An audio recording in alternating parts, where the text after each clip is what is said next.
Right, let's look at those stories trending today. We've got Liz Taylor with us this afternoon. Afternoon to you, Liz. Hi, Phil. How are you? Yeah, really good. Thank you. I want to start with current travel restrictions. We're going to talk about a little bit more about this later. But the fact that you've been away and also your take on holidaying alone. Right, let's start with those. Well, I've had the best week. I have had the best week, and I could tell you a million stories. But you know what? And I have to bring this up because I'm sure everyone will resonate with this. I enjoy going away on my own. I find it very therapeutic, and I go out for dinner on my own, and I sit and I watch families of 4 and 6 and whatever, all on their mobile phones. Nobody has a conversation. I talk more to myself than they did at the dinner table. And you know what? Honestly, it's unbelievable. But what was really sad was I decided to go from Liverpool Airport because I was working the night before and I left at 4 a.m. By 12 o'clock, I was sat on the beach. There were 50 people on the flight out. There were 15 people on the flight back. Nobody has a clue whether you're green, whether you're amber, whether you're red, whether you're going to be amber plus, whether you're going to be red plus, whether you're going to be green. The whole thing is a total and utter fiasco. And until I think the most sensible thing, and I hope that they do this, is that if you leave one colour, you come back the same colour. So if you go out and it's amber, then you are allowed to come back and it's amber. Because I just don't know how they're going to get that industry back working again. Yeah, that makes sense, doesn't it? Were you hesitant about going out for that reason? The fact that the colour, the traffic light system could have changed on you? I was more worried about the paperwork, and I watched, particularly coming in, there was a flight actually from Romania that landed before my flight from Portugal, and obviously they were not familiar with the paperwork. They didn't know that they had to have the contact form and the this form and the that form, and they were not treated sympathetically, and I thought that it was a real sign of the times. They were herded to one side. And, you need a degree to work out what you need to go with, and it's expensive. So I had to have a jab before I went, and I had to have a PCR test before I went. Then I had to pay for a PCR test for 2 days after I got back. And then I had to get the locator form, and then I had to do it while I was out there. And, it takes the edge, doesn't it, off the holiday? I don't know whether you've got any plans. Yeah, well, do you know, we're going to Wales for that very reason, that we can't be bothered with it all, to be quite honest. We're thinking, right, we'll support at least, the UK holiday industry. Wales is beautiful, and actually I think we've got quite a good week. But I don't believe you. I think you're going because you're on I'm a Celeb. We're going to talk about that in a moment. I know we are, because that's in Wales. You've let the cat out of the bag now, haven't you? Now it's a toss-up between you and Cantona, who's the hot favourite. Well, but we will come back to that. But I think, yes, look, would I go again? I actually love Portugal.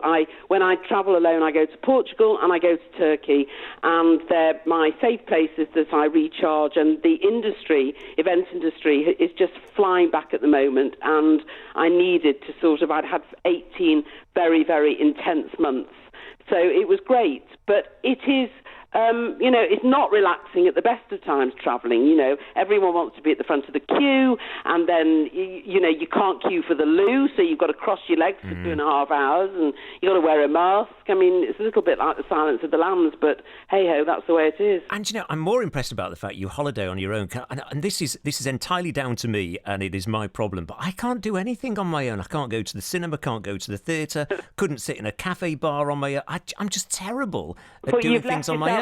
You've left yourself wide open here. You know why? Go on. Because you're a man. Oh, really? You think men are terrible on their own? Useless. Behind every successful man, there is a woman.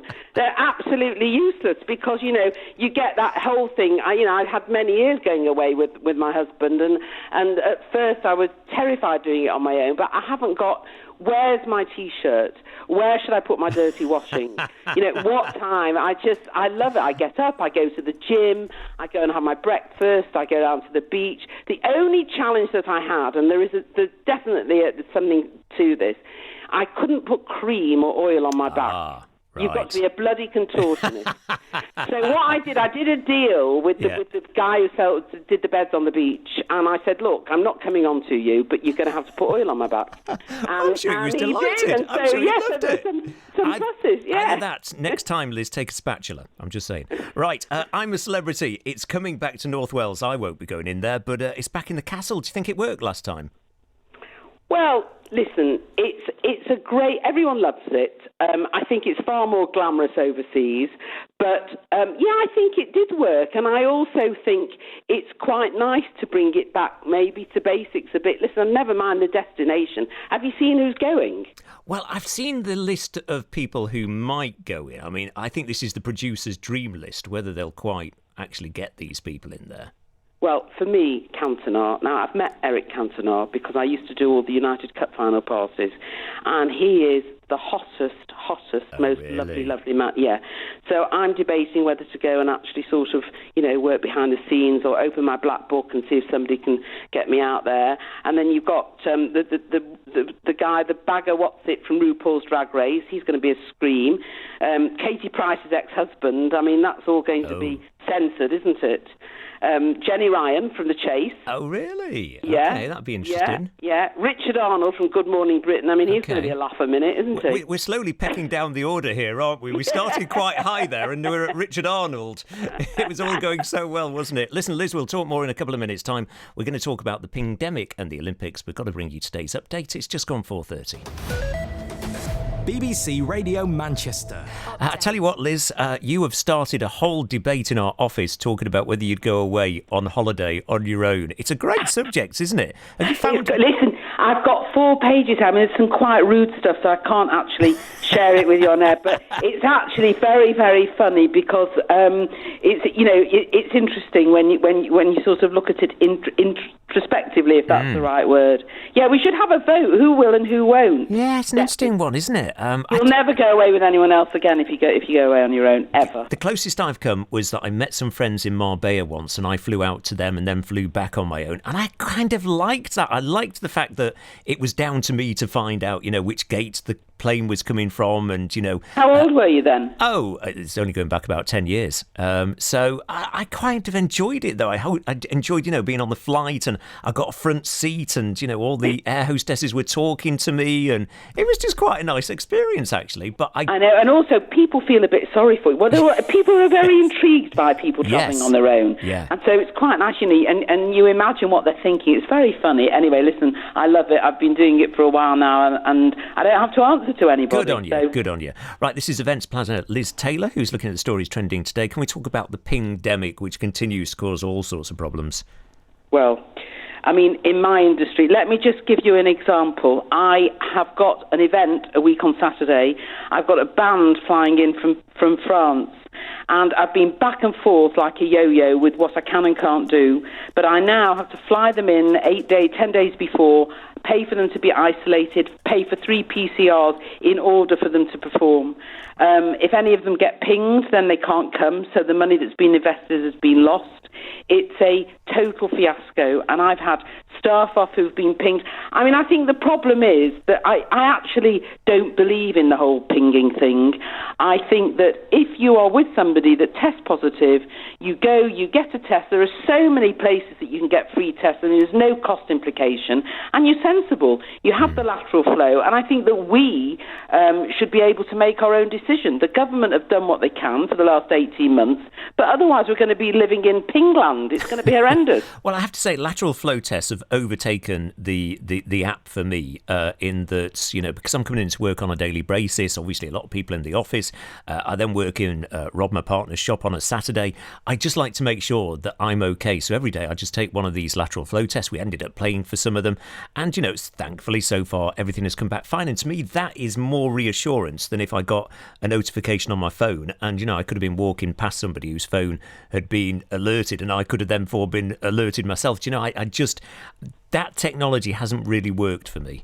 I agree with you, and I don't think it's justifiable either. I think it's just something that they've put into the mix And for me, it doesn't work. Life is getting back to normal. The hospitality industry has been horrific. We're seeing, things are happening. People are planning for Christmas. Let's get on with it. Be sensible. And, the figures prove themselves.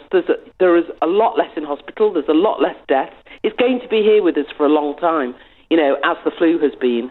So fingers crossed. Anyway, we've got time to talk about Boris and Carrot and what's her name, and the baby. Did you want to? Let's do it. Let's do it. Let me tell you this. This is what I think, and I don't know what the listeners think. But did she really have to share that she had a miscarriage?